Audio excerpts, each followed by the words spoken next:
मुख्यमन्त्रीजीहरू नै बोल्नुहुन्छ के छ त कहाँ कसरी रोकेको छ त कसरी कमजोर बनाएको छ मध्य प्रदेश सरकारमा मन्त्रालयहरूमा अत्यधिक भ्रष्टाचार भएको कुराहरू पहिलेदेखि आइरहेको छ यो त जनतालाई मार परेन र मध्य प्रदेश सरकारले कुनै पनि बजेटको दुरुपयोग हुन दिन्न भन्ने मलाई विश्वास छ सङ्घले सधैँ प्रदेशलाई ठगेको ठगै छ हार्दिक नमस्कार दर्शक महानुभाव आज हामी मध्य प्रदेश सरकारको मुख्य न्यायाधिवक्ता डाक्टर सुनिल रञ्जन सिंह कहाँ आइपुगेका छौँ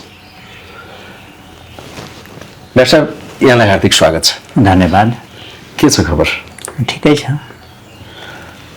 अहिले केही दिन अगाडि मात्रै समाचारमा हेरियो कि मध्य प्रदेश सरकारले मुख्य न्यायाधिवक्ताको काम कर्तव्य एवं अधिकार सम्बन्धी नियमावली तपाईले सरकारले बुझाउनु भएको छ 2074 सालमा स्थापना भएको यो कार्यालय 2082 आइपुग्दा अहिलेसम्म यो ऐनै बनेको थिएन यस्तो छ ऐन त बन्यो तर ऐनलाई सहजीकरण गर्नलाई कामहरू सहजीकरण गर्नलाई र चुस्त दुरुस्त काम गर्नको लागि न्यायावली चाहियो र न्यायावलीको आवश्यकता पनि सुरुदेखि नै थियो तर अहिलेसम्म त्यो बनेको थिएन त्यो दुर्भाग्यपूर्ण अवस्था भएकोले र म आइसकेपछि मैले यसको आवश्यकता महसुस गरेँ किन भन्नुहुन्छ एउटा उदाहरण दिन्छु कि मध्य सरकारको रणनीतिक मुद्दाहरूमा सुप्रिम कोर्टमा बहस गर्दाखेरि वरिष्ठ वकिलहरूसँग बहस गराइयो उहाँहरूको अहिलेसम्म फी पनि तिर्न सकेको छैन त्यो न्यायावली नभएर एउटा उदाहरण भने यस्ता यस्ता धेरै समस्याहरू छन् जुन त्यो न्यायावलीले सबै थोक ऐनमा लेखिन्न न्यायावली र न्यायावली अन्तर्गतको बनेको कार्यविधिले फुकाउने हो त्यसलाई महसुस गरेर मैले आउने बित्तिकै यो चाहिँ मैले प्रदेश सरकारलाई पठाइसकेको छु क्याबिनेटबाट त्यहाँबाट चाँडै पास भएर आउला विश्वास छ र यस कार्यालय अन्तर्गत हुने काम कारबाहीलाई सहजीकरण एकदमै राम्रोसँग भविष्यमा हुनेछ भन्ने मैले विश्वास गरेको छु जस्तो अहिले तपाईँ आइसकेपछि 2082 9/29 गते तपाईँ यहाँ पदभार सम्हाल्नु भएको त्यसपछि के कार्यालयले गर्दैछ त मैले आउने बित्तिकै सर्वप्रथम जेनजीको मुभमेन्टमा यो कार्यालयको भौतिक अवस्था रिपेयर हुँदै थियो म आइसकेपछि त्यो व्यवस्थापनहरू भयो त्यो सँगसँगै यो कार्यालयले आन्तरिक रूपमा आफ्नो गर्नुपर्ने कामहरू दैनिक रूपमा त गरिराखेको छ प्रदेश सरकारको निकायहरूलाई कानुनी सल्लाहहरू चाहिएको आवश्यकता महसुस भएर केही निकायहरूले मागेको खण्डमा 3-4वटा हामीले कानुनी सल्लाह प्रदान गरिसकेका छौँ लिखित रूपमा त्यो सँगसँगै एउटा त त्यो न्यायावली पठायौँ त्यो सँगसँगै स्थानीय तहको गठन व्यवस्थापन सम्बन्धी ऐनको पुनर्लेखनको आवश्यकता थियो त्यो मेरो नेतृत्वमा पुनर्लेखन भएको छ आजै मुख्यमन्त्रीलाई बुझाउने हाम्रो कार्यक्रम रहेको छ त्यो सँगसँगै गुठी सम्बन्धी ऐन यो कार्यालयले तयार पारेको थियो तर त्यसलाई परिमार्जन गरेर प्रदेश सरकारलाई बुझाएँ त्यो सँगसँगै तपाईँको निजी तथा साझेदारी ऐनको पनि कामहरू भइराखेको छ यीदेखि नै कामहरू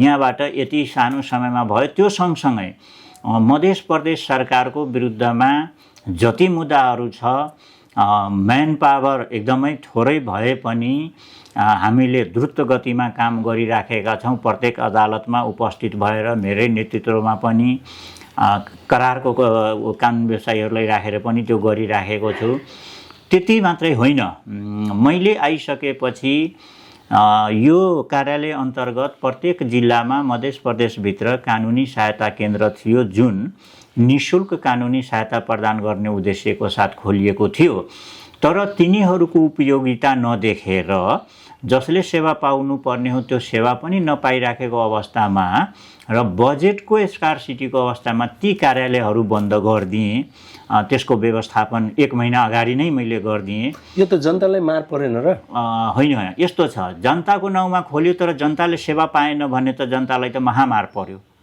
त्यो सेवा जुन उद्देश्यको लागि खोलिएको थियो जनताहरूले सेवा पाइराखेको थिएन, जसले गर्दाखेरि मैले यसलाई सुशासनको रूपमा बन्द 1 महिना अगाडि गरिदिएको छु र यसलाई प्रदेश सरकारको अर्थ मन्त्रालयबाट पनि बजेट रोकिएको अवस्था थियो, जसले गर्दाखेरि रोक्नु पर्यो, बन्द गर्यो, खोल्नु पर्यो। यसलाई नयाँ रूपमा परिमार्जित रूपमा जनताले सेवा पाउने गरी रूपमा यसलाई लान्छु। हो, अब जो निसहाय छन्, निर्धन छन्, गरिब जनताहरू छन्, अब कहाँ जाने त? होइन, यस्तो छ, उहाँहरूको लागि अहिले पनि अदालतमै निःशुल्क कानुनी सहायता केन्द्र छ, नेपाल बार एसोसिएसनको पनि छ र प्रदेश सरकारले पनि दिँदै थियो। तर प्रदेश सरकारले प्रदान गर्ने सेवाको त्यहाँ चाहिँ उपस्थिति कमजोर थियो, जसले गर्दाखेरि यसमा रिथिङ्क गर्नुपर्ने भयो। र त्यसको लागि मेरो दिमागमा के चलिरहेछ भन्दाखेरि त्यो दुईटा जसले निःशुल्क कानुनी सहायता दिइराखेको छ, आगामी आर्थिक वर्षदेखि यसलाई पनि एकै ठाउँमा राखिदिएर एकीकृत सेवा प्रदान हुन्छ। तिनटै निकायको 3टा अफिस हुँदैन, एउटै अफिसबाट त्यो सेवा प्रदान हुन्छ, सेवाग्राहीलाई सुविधा हुन्छ र त्यहाँ काम गर्ने हाम्रो कर्मचारी फिल्डमा हुनुपर्छ, तल्लो भत्ता खाएपछि फिल्डमा हुनुपर्छ। त्यसको लागि यो गरिएको हो। आम पब्लिकलाई यसबाट कुनै मार्का पर्दैन, यति म विश्वास दिलाउन चाहन्छु। जसरी अहिले अब बालेनको सरकार आइसकेपछि पहिलो निर्णयमै 15वटा कार्यालयहरू त्यस्ता खारिज गर्ने निर्णय गर्नुभयो। तपाईँले त्योभन्दा पहिला नै गरिदिनु? त्योभन्दा पहिला मैले 5वटा कार्यालय खारिज गरिसकेको छु र त्यति मात्रै होइन, काठमाडौँमा पनि यो कार्यालयको सम्पर्क कार्यालय छ, तर त्यो 3 कुनेमा थियो। अदालत छ बगडमहल एरिया, माइतीघर एरियामा। मैले त्यो कार्यालयलाई बगडमहल एरियामा पाइक पर्ने ठाउँमा ल्याएर त्यहाँ व्यवस्थापन गरिदिएँ। जहाँ सहज हुन्छ सेवाग्राहीलाई त्यो काम गर्ने हो, जहाँ सरकारको पैसा बच्छ त्यो काम गर्ने हो। काठमाडौँ कार्यालयको लागि ड्राइभरको पोस्ट थियो, त्यो राखिन, किनभने गाडी छैन। यहाँ पनि 3टा गाडी थियो। गाडी नहुँदै ड्राइभरको पोस्ट थियो? होइन, गाडी पनि थियो। अलरेडी 2टा गाडी यहाँ बस्थ्यो, एउटा गाडी काठमाडौँमा बस्थ्यो। काठमाडौँको गाडी पनि जलाइदिएको छ जेन्जी आन्दोलनमा, यहाँको पनि एउटा गाडी जलाइएको छ। काठमाडौँको गाडी जलाइसकेपछि त्यहाँ पनि ड्राइभर भर्ना गरिएन, यहाँको गाडी जलाइसकेपछि त्यसको पनि ड्राइभर भर्ना गरिएको छैन। है, गाडी नै छैन भने ड्राइभर किन राख्ने? भनेपछि सुशासनको कुराहरू गरिराखेका छौँ। हाम्रो कार्यालयमा जति पनि काम छ पारदर्शी रूपले अहिलेसम्म भएको छ, मैले बुझेको छु मेरो कार्यकालमा। त्योभन्दा पहिलाको मैले जिम्मेवारी लिन्न, जसले गरे होला त्यो आफैले लिने हो। तर मेरो कार्यकालमा सुशासन रहन्छ, विधिपूर्वक हुन्छ। जतिखेर जसलाई मन लाग्छ सार्वजनिक कार्यालय हो, यो कार्यालयको काम कारबाही आएर बुझ्न उहाँहरू पाउनुहुन्छ, यो अधिकार हो। सुशासन भन्दा दायाँ बायाँ यो कार्यालय जान सक्दैन र आफ्नो काम कर्तव्यभन्दा विमुख हुनै सक्दैन, जसमा म लागेको छु। जस्तो देशैभरि संहिताको कुरा आउँदाखेरि मध्य प्रदेश संहिताको जननी भनिन्छ। मध्य प्रदेशकै कारण संहिता खतरामा जाने हो कि भन्ने पनि कुराहरू उठिरहेको छ। तपाईँलाई के लागिरहेछ कि वास्तवमा मध्य प्रदेश अस्तव्यस्त हो त? मलाई के लाग्छ भनेदेखि धेरै कुरा सुधार गर्नुपर्ने आवश्यकता छ। अब तपाईँहरूले यसलाई जसरी बुझ्नुहोस् है, त्यो कानुनी पाटो छ, तपाईँको प्रशासनिक पाटो छ, तपाईँको व्यवस्थापनको पाटो छ, आर्थिक पाटो छ, धेरै कुराहरू सुधार गर्नुपर्ने छ। सँगसँगै सङ्घीय सरकारले यसलाई हेर्ने नजरिया पनि चेन्ज गर्नुपर्ने छ। स्ट्रङ रूपमा यो जनताको सरकार हो, जनताले पाउने घर दैलोमा पाउने जसरी स्थानीय सरकार हो, त्यसरी नै यो प्रदेश लेभलको भएको हुनाले यसलाई स्ट्रङली लानुपर्ने थियो। जुन प्रदेश सरकारको तर्फबाट पनि कमी कमजोरीहरू भएको छ, सङ्घीय सरकारको तर्फबाट पनि। तर अबको समयमा ती सबै कमी कमजोरीहरूलाई पहिचान गरेर अगाडि बढ्नुको विकल्प छैन। मध्य प्रदेश सरकारमा मन्त्रालयहरूमा अत्यधिक भ्रष्टाचार भएको कुराहरू पहिलेदेखि आइरहेको छ। फेरि तपाईँको सरकारले उपभोक्ता मार्फत नै काम गराउने र त्यसमा व्यापक भ्रष्टाचार हुने भनेर आकलन आम रूपमा भइरहेको छ। के हो? अब पहिला के कति भ्रष्टाचार भयो त्यसको भ्रष्टाचारसँग हेर्ने निकायले हेरिराखेकै होला, त्यसमा मैले बोल्नुपर्ने केही पनि छैन। तर अहिले उपभोक्ता मार्फत गराउने कुरा यो प्रदेश सरकारको मुख्यमन्त्रीजीको चाहना नभएर तपाईको सहकार्य दलहरूको चाहना थियो। तर मैले मुख्यमन्त्रीज्यूलाई भेटेर यो कुरालाई रोक्नुस्, अहिलेको परिस्थितिमा टेन्डर मार्फत गएको राम्रो हुन्छ, राम्रो मेसेज हुन्छ, त्यहाँ हरेक कुराहरू सिस्टम हुन्छ, लिगलाइज हुन्छ भनेर भनेको छु। उहाँले पनि त्यो कुरामा सहमत हुनुहुन्छ, उहाँको पनि त्यो सोच हो। यसलाई म सहकार्य गर्ने दलहरूसँग बसेर छलफल गरेर म टेन्डरै मार्फत लान्छु भनेर उहाँले मलाई पनि भन्नुभएको छ। मलाई विश्वास छ दुरुपयोग यसपालि यो मध्य प्रदेश सरकारले कुनै पनि बजेटको दुरुपयोग हुन दिन्न भन्ने मलाई विश्वास छ। त्यो मैले आश्वासन पाएको छु। खास गरी यो मुख्य न्यायाधिवक्ता कार्यालयको सन्दर्भमा कुरा गर्दाखेरि प्रदेशलाई चाहिने नियम कानुनहरू त यो कार्यालयले बनाउनु पर्ने हो, हैन र? यस्तो छ, यहाँ दुईटा सिस्टम रहेछ, तीनटा सिस्टम रहेछ कानुन। एउटा कानुन मन्त्रालयले त्यसको समितिहरू छ, त्यो समितिहरूले प्रदेश कानुन मन्त्रालय त्यसले छलफल गरेर बनाउने। अर्को यही कार्यालयभित्र पनि समिति छ, उसले पनि बनाउने। यो दुईटै समितिले सकेन भने मुख्य न्यायाधिवक्ताको काम कर्तव्य सेवा सुविधा सम्बन्धी ऐन 2075 को दफा 4 को उपदफा 1 को घले मुख्य न्यायाधिवक्तालाई लाग्यो कि प्रदेश सरकारलाई कुनै कानुन चाहिएको छ, कुनै कानुनमा संशोधन गर्नुपर्ने छ, काम कारबाहीलाई स्पिड दिनुपर्ने छ भने मुख्य न्यायाधिवक्ताले आफै प्रदेश सरकारलाई सिफारिस गर्न सक्छ। र मैले त्यो प्रयोग गरेको छु, अहिले त्यो प्रयोग गरिरहेको छु। मैले समिति कहिले बन्ला, कहिले कोरम नपुग्ला, के होला नहोला भनेर मैले आफ्नो कानुनको अधिकार प्रयोग गरेर, आफ्नो विज्ञतालाई प्रयोग गरेर, म कहाँ म्यान पावर एकदमै कम छ यो काम गर्नलाई, म रात दिन खटिरहेको छु। मैले त्यो कानुनको त्यो अधिकार प्रयोग गरेर म अगाडि प्रदेश सरकारलाई सघाइराखेको छु, ताकि प्रदेश सरकार सम्पन्न होस्, बलियो होस् र प्रदेश सरकारको काममाथि प्रश्न नउठाओस् कसैले। प्रदेश सरकारले जनताको लागि काम गरिरहेछ भनेर अनुभूति दिलाउने मुख्य न्यायाधिवक्ताको हैसियतले मेरो पनि काम हो। त्यही भएर मैले आफ्नो व्यक्तिगत कामहरू के पनि अहिले गरिराखेको अवस्था छैन। मैले टोटली प्रदेश सरकारको काममा ध्यान दिएको छु। जस्तो सङ्घले सधैँ प्रदेशलाई ठगेको ठगै छ, मजबुत बन्न दिएको छैन, यो कुराहरू प्राय मधेसवादी दलका नेताहरू या सरकारमा भएका मान्छेहरू मुख्यमन्त्रीजीहरू नै बोल्नुहुन्छ। के छ त, कहाँ कसरी रोकेको छ त, कसरी कमजोर बनाएको छ? यहाँ दुई तीनवटा कुरामा कमजोर बनाइयो। पहिलो त तपाईको कर्मचारीसँग व्यवस्थित ऐन है, निजामती सङ्घीय कर्मचारी ऐन आइदिएन, जसले गर्दाखेरि समस्या भयो।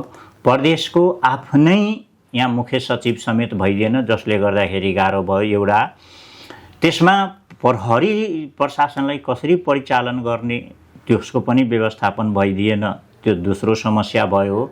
तेस्रो समस्या के आयो भन्दाखेरि खास गरेर अहिले प्रदेश सरकारले को आफ्नो सचिवहरू हुन थाल्यो, तर अझै पनि मुख्य सचिव, अझै पनि म्याक्सिमम मन्त्रालयको सचिवहरू नभएर सङ्घीय सरकारको नीति, सङ्घीय सरकारको निर्देशन मान्ने भएको हुनाले प्रदेश सरकारको काम कारबाहीमा त्यहाँ समस्याहरू भइराखेको अवस्था छ। तर त्यसको लागि केही समय लाग्छ। केही समय प्रदेश सरकारले सङ्घीय सरकारसँग वार्ता गरेर यहाँको ऐन कानुन अनुसार त्यो कर्मचारी फुलफिल भइसकेपछि त्यो हुन्छ। यो भयो। सँगसँगै प्रदेश सरकारले पनि आफूले बनाउनु पर्ने ऐन कानुनहरूलाई जति आवश्यकता थियो त्यति मलाई लाग्छ बनाउन सकेको छैन, र भइराखेको कानुन परिमार्जन गर्न नसकेर यहाँको प्रदेश सभाले पनि केही समस्याहरू त्यहाँ पनि भएको छ। र सङ्घीय सरकारले यसलाई दिनुपर्ने समयमा बजेट, कानुन, कर्मचारीको पनि पूर्ति नगरिदिएर समस्याहरू भयो। र त्यो सँगसँगै हामी संहितामा गइसकेपछि नौलो अभ्यास भयो, प्रदेशको स्थापना भयो। यसलाई न त बस्ने ठाउँ थियो, न त कानुन थियो, कसरी लाने नलाने, न कर्मचारी थियो। अलमलमा परेर पनि धेरै काम गर्न सकेको अवस्था छैन। तथापि एउटा मलाई आफूलाई खड्केको कुरा के हो भन्नुहुन्छ भने कि मधेस प्रदेशको स्थापना, संहिताको स्थापना यहाँको मधेसका शहीदहरूको दिन हो, घाइतेहरूको दिन हो। कुनै त्यसमा विमति रहेन, छैन, हुनु पनि हुँदैन।